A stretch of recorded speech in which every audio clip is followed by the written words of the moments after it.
Mob নিয়ে আপনার ইতোপূর্বের বক্তব্য নিয়ে আপনাকে সরাসরি ব্যক্তিগতভাবে আঘাত করা হয়েছে এবং সোশ্যাল মিডিয়াতে আপনাকে নিয়ে অনেক ধরনের আলাপ আমরা দেখতে পাই।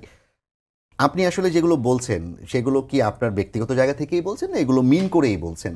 কিংবা তাদের সাথে এই বিরোধটা কেন তৈরি হচ্ছে? তারা কি বুঝে আপনার বিরোধিতা করছেন? আমার তো মনে হয় বাংলাদেশে যদি নেলসন ম্যান্ডেলার জন্ম হতো, ওনাকে বলা হতো শ্বেতাঙ্গদের দালাল, কারণ উনি ট্রুথ অ্যান্ড রিকনসিলিয়েশন করেছিলেন। মানে আমি জানি না, আমরা এত অসহিষ্ণু, এত প্রতিশোধ পরায়ণ এবং এত ক্ষুদ্র ক্ষুদ্র স্বার্থে, নিজেদের ছোট্ট ছোট্ট ব্যক্তিগত স্বার্থে, ইউটিউবের কিছু পয়সা কামানো, কিছু ডলার কামানো, কিছু বেশি ভিউ হলে কিছু পয়সা আসবে, এত নিচে নামা আমার মনে হয় না পৃথিবীর আর কোনো জাতি। আমি না অনেক গরিব দেশে গেছি, আমি আফ্রিকার অনেক দেশে গেছি, আমি ভুটানে গেছি। ভুটান কিন্তু খুব দরিদ্র দেশ, ভুটান কিন্তু খুব পয়সাওয়ালা দেশ না, কিন্তু আমি এত অসভ্য জাতি কোথাও দেখি নাই। আমাদের একটা কালেকটিভ অসভ্যতা আছে, এই কালেকটিভ অসভ্যতা আমি পৃথিবীর কোথাও দেখি নাই। এই কারণে আপনি বিদেশের মাটিতে একজন আফ্রিকান লোক, একজন সোমালিয়ার ভদ্রলোক যে সম্মানটা পায়, আপনার দেশের লোক ওটা পায় না, কারণ আপনাকে মানুষ সম্মানই করে না। ওটা আপনি গরিব বলে না, আপনি অসভ্য বলে। তাহলে আপনি বলতে চাচ্ছেন আপনার যে বক্তব্য ছিল সেগুলো আসলে আপনি বুঝে শুনে আপনার জায়গা থেকে ঠান্ডা মাথায় বুঝে শুনে তখনও দিয়েছি, ঠান্ডা মাথায় বুঝে শুনে এখনো দিচ্ছি, এবং আমার প্রতিটা বক্তব্য আমি ওন করি, আমি বিশ্বাস করি এবং আমি সঠিক মনে করি। এবং এটা সঠিক কি সঠিক না, এটা মানুষ সময়ের সঙ্গে বুঝবে। যখন আমি বলেছিলাম বাংলাদেশের আইন শৃঙ্খলা পরিস্থিতি ভয়াবহ, তখন ফেসবুকের কিছু ডলার কামানো মানুষজন হেসে হেসে লুটিয়ে পড়েছিল। পরে যখন একেবারে ডাকাতির মহড়া হলো, বাড়িতে ঢুকে ঢুকে মানুষের মানে মব গিয়ে মানুষের বাড়িতে ঢুকলো, তখন কিন্তু আমাকে সরি বলতে হয়েছে। বাংলাদেশের তরুণরা 15 থেকে 35 যাদের বয়স, তারা কি নিয়ে ভাবছে? তাদের মূল ভাবনাটা কিন্তু উচ্চকক্ষ নিম্নকক্ষ না। তাদের মূল ভাবনা কিন্তু 100টা নারী আসন হবে না 500টা নারী আসন হবে সেটা নিয়েও না।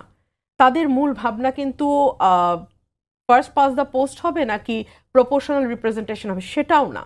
তাদের মূল ভাবনা হচ্ছে সাধ্যের মধ্যে আধুনিক শিক্ষা পাবে কিনা। 72.8% এটা নিয়ে ভাবছে। তাদের চিন্তা হচ্ছে সাধ্যের মধ্যে ভালো চিকিৎসা পাবে কিনা।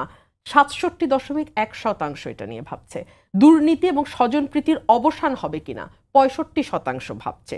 শক্তিশালী বিচার বিভাগ হবে কিনা 59.7% ভাবছে। মানে আমাদের বাচ্চাদের, আমাদের তরুণ প্রজন্মের চিন্তা কিন্তু ভেরি বেসিক নিডগুলো নিয়ে। আমরা পলিটিক্যাল পার্টিগুলো যে রেটরিকগুলো নিয়ে এক ভীষণ রকম কালক্ষেপণ করছি, এবং আমরা ভাবছি বা সরকার, মিডিয়া সকল কিছু মিলিয়েই ভাবানোর একটা প্রক্রিয়া যে এটাই আসলে মানুষের ফোকাস। না, মানুষের ফোকাস আসলে ওটা না। মানুষ তার প্রতিদিনের জীবনযাত্রা নিয়ে চিন্তিত।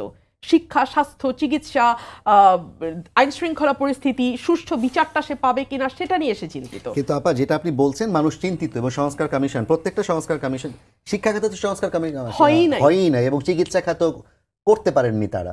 তাহলে যেই সংস্কারগুলো করতেই দেওয়া হচ্ছে না সেগুলো নিয়ে মানুষ ভাবলেই কি লাভ হবে? আপনি খেয়াল করেছেন এই সংস্কারগুলো নিয়ে আমাদের কোনো আলোচনা হচ্ছে না। আমাদের আলোচনা ঘুরপাক খাচ্ছে এমন সব সংস্কার নিয়ে যেগুলোতে একমত হওয়াটা সত্যি খুব কঠিন এই মুহূর্তে, এবং যেগুলো নিয়ে সাধারণ মানুষের তেমন কোনো মাথা ব্যথা নাই। তো আপনি আমাকে বলেন, এই টেকনিকটাকে আপনি কি জনস্বার্থপন্থী বলবেন নাকি ইলেকশনকে পিছিয়ে দেওয়ার একটা ষড়যন্ত্র হিসেবে দেখবেন? এটা আপনি একদম সাদাভাবে চিন্তা করে বলেন। কোনো এজেন্ডা যদি মাথায় নিয়ে চিন্তা না করেন, তাহলে আপনার কাছে এটা স্পষ্ট হয়ে যাবে যে এটা আর কিছুই না, একটা নির্বাচন প্রক্রিয়াকে বিলম্বিত করার চেষ্টা। এখন প্রশ্ন আসতে পারে, এই নির্বাচন প্রক্রিয়াকে বিলম্বিত করার চেষ্টাটা কেন?